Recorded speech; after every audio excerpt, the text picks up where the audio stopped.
Hello, Homestead team. I'm Chaplain Robert Terrell, and this is your January 16th, 2023 Monday Motivator. Happy Martin Luther King Jr. Day.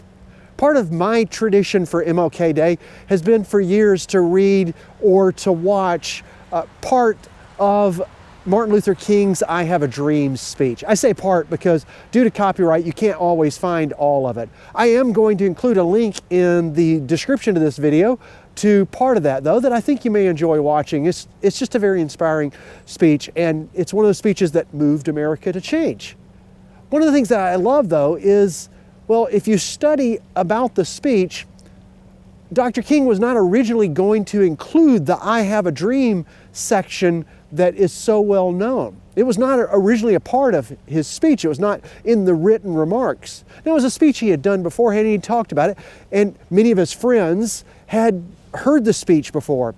And as he was doing his prepared speech, it was going well. I mean, he was a fine orator. When he spoke, people listened, and when he spoke, well, people's lives were changed.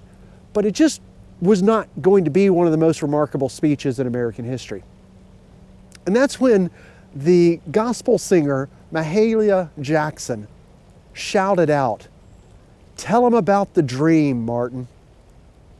Now, the amount of trust she had that Dr. King would listen to her, that he would realize she knew what was going on with the crowd, is just amazing to me.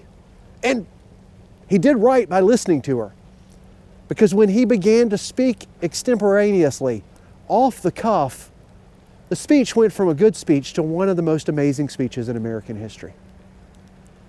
The humility that it would have taken for him to trust that Mahalia Jackson knew what she was talking about and to respond on the moment in the midst of a crowd of hundreds of thousands is just impressive.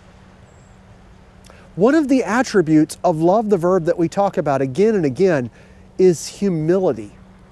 Our core purpose as a company is to teach others about love the verb. And one of the ways we do that is with humility. And this was a wonderful example of an orator responding in humility to someone who was in the crowd, and history being changed as a result.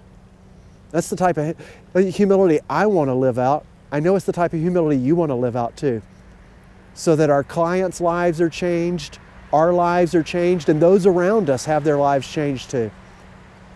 So this week, go out and live out love the verb in a matter of humility. If you remember nothing else from this video, I hope you remember this. Our CEO, God cares for you, and so do I. You can always contact me. My contact information is always at the end of these videos. Have a great week, okay?